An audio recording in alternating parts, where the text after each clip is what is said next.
നമസ്കാരം. ഇത് 70th lecture ചെയ്തതിനകത്ത് തിയോസഫി എന്നുള്ള ഇംഗ്ലീഷ് വേർഡിൻ്റെ ഡെറിവേഷനും അത് മലയാളത്തിലെ ബ്രഹ്മവിദ്യ എന്നാണോ എന്നൊരു ഡൗട്ട് റേസ് ചെയ്തിരുന്നു. അപ്പോൾ അതിന് ഞാൻ കേരളത്തിലെ സീനിയർ മോസ്റ്റ് ആയിട്ടുള്ള ദിനകരൻ സാറിന് അയച്ചു കൊടുത്തു. എന്നിട്ട് ഞാൻ സാറിൻ്റെ അടുത്ത് ചോദിച്ചു, സാർ ഇതൊന്ന് എക്സ്പ്ലെയിൻ ചെയ്യണേ, ഞാൻ പറഞ്ഞതിൽ എന്തെങ്കിലും തെറ്റുണ്ടോ എന്നുള്ളത്. സാറ് അതിന് റിപ്ലൈ ഇട്ടു. അപ്പോൾ ഞാൻ ആ റിപ്ലൈൻ്റെ കൂടെ ആഡ് ചെയ്യാം.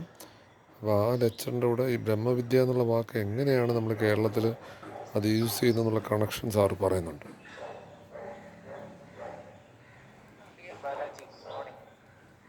ബാലാജിയുടെ സംശയങ്ങൾ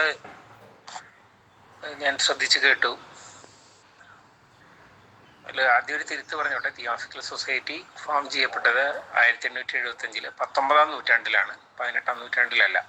മറ്റൊരു കാര്യം, തിയോ എന്നും സോഫിയ എന്നുള്ള ഈ രണ്ട് വാക്കുകളുടെ ഏകദേശ വിവർത്തനം മാത്രമാണ് ബ്രഹ്മവിദ്യ എന്നുള്ളത്. പൂർണ്ണമായിട്ട് അത് ഉൾക്കൊള്ളാൻ പറ്റില്ല. എന്തുകൊണ്ട് മലയാളത്തിൽ നമ്മൾ ഇത്തരം ഒരു വാക്ക് സ്വീകരിച്ചു എന്നുള്ളത് ഒന്നാലോചിക്കും.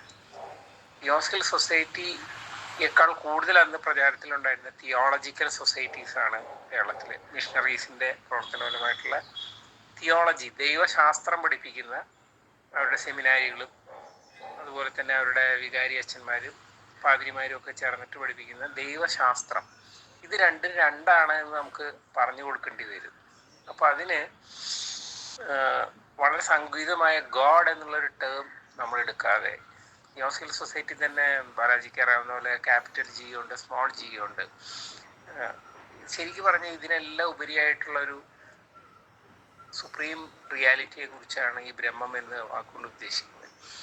പിന്നെ വാക്കുകൾക്ക് പരിമിതിയുണ്ട്, ഭാഷ അപൂർണമാണ് എന്ന് നമുക്ക് എല്ലാവർക്കും അറിയാം. അതുകൊണ്ട് തിയോസഫിക്കൽ സൊസൈറ്റിയുടെ 50 വർഷം കഴിഞ്ഞപ്പോൾ അന്നത്തെ ഫെഡറേഷൻ സെക്രട്ടറി ആയിരുന്ന വെള്ളാട്ടുകരനായിരുന്നു. അദ്ദേഹം വലിയ പണ്ഡിതനായിരുന്നു. നിരവധി പുസ്തകങ്ങളൊക്കെ അദ്ദേഹത്തിൻ്റെ, തിയോസി എന്നാൽ എന്ത് എന്ന് ചോദിച്ചിട്ട് അദ്ദേഹത്തിൻ്റെ പുസ്തകമുണ്ട്. അതുപോലെ തന്നെ നാരദഭക്തി സൂത്രത്തിന് വ്യാഖ്യാനം. അദ്ദേഹം വലിയ പ്രഭാഷകനൊക്കെ ആയിരുന്നു. കേരളത്തിലെ എല്ലാ ക്ഷേത്രങ്ങളിലൊക്കെ പോയിട്ട് മതപ്രഭാഷണങ്ങളും ആത്മീയ പ്രഭാഷണങ്ങളൊക്കെ നടത്തിയിരുന്ന അദ്ദേഹം അതിന് ബ്രഹ്മവിദ്യാർത്ഥി മണ്ഡലം എന്നാണ് 1963 50 വർഷം തിയോസഫിക്കൽ സൊസൈറ്റിക്ക് തികഞ്ഞപ്പോൾ, കേരളത്തിലെ ബ്രഹ്മവിദ്യാ സംഘത്തിന് തികഞ്ഞപ്പോൾ അദ്ദേഹം ബ്രഹ്മവിദ്യാർത്ഥി മണ്ഡലം എന്നാണ് ആദ്യം എനിക്ക് പേര് കൊടുത്തത്. പിന്നെ മണ്ഡലം എന്ന വാക്കിനേക്കാൾ കൂടുതൽ ആപ്റ്റായിട്ടുള്ളൊരു വേർഡ് സൊസൈറ്റി എന്ന് പറയുന്ന സംഘം എന്നാണ് എന്നുള്ളത് ബ്രഹ്മവിദ്യാർത്ഥി സംഘം എന്ന് പിന്നീട് സ്വീകരിച്ചതാണ്. വ്യത്യാസം മനസ്സിലായല്ലോ. അപ്പോൾ കാലം ചെല്ലും തോറും ഓരോ കാലഘട്ടത്തിൽ ഉപയോഗിക്കുന്ന വാക്കുകൾക്ക് ചെറിയ മാറ്റങ്ങൾ ഇങ്ങനെ സംഭവിച്ചുകൊണ്ടിരിക്കും. വെള്ളാട്ടുകരനായിരുന്നാലും ബ്രഹ്മവിദ്യാർത്ഥി മണ്ഡലം എന്ന് കൊടുത്തത്.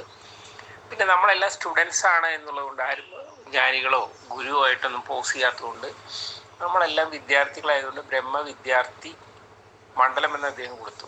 പിന്നെ നമ്മൾ ബ്രഹ്മവിദ്യ സംഘം എന്നുള്ള പേര് സ്വീകരിച്ചു പതുക്കെ. അപ്പം അതുകൊണ്ട് അതിൽ വലിയൊരു കൺഫ്യൂഷൻ ഉണ്ടെന്ന് എനിക്ക് തോന്നുന്നില്ല. ഈ ദ്വൈതാദ്വൈത ചിന്തകളൊന്നും വരുന്നില്ല. ബ്രഹ്മം എന്ന് പറഞ്ഞു കഴിഞ്ഞാൽ ഒരുപക്ഷെ ഇന്ത്യൻ മൈൻഡിന് കുറച്ചുകൂടെ വ്യക്തമായിട്ട് അത് മനസ്സിലാക്കുമ്പോൾ it cannot be defined, it cannot be comprehended with the 5 senses, it is true. അതുപോലെ തന്നെ തമിഴ്നാട്ടിലേക്ക് കടന്നു കഴിഞ്ഞാൽ ബ്രഹ്മജ്ഞാന സഭ എന്നാണ് അവർ തമിഴിൽ വിളിക്കുന്നത്, ബ്രഹ്മജ്ഞാന സഭ.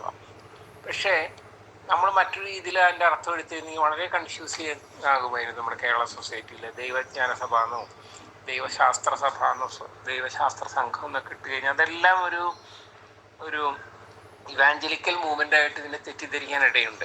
അങ്ങനെയാണ് ഈ വാക്കുകളുടെ ഒറിജിനും ഇതൊക്കെ വരുന്നത്, മാറ്റങ്ങൾ വരുന്നത്, നമ്മൾ സ്വീകരിക്കുന്നത്. മറ്റൊരു കൺഫ്യൂഷൻ ഉണ്ടെന്ന് എനിക്ക് തോന്നുന്നില്ല. ബാക്കി കാര്യങ്ങളൊക്കെ ബാലാജി പറഞ്ഞ പോലെ തന്നെയാണ് പൂർണ്ണമായിട്ട് അംഗീകരിക്കുന്നു. Thank you.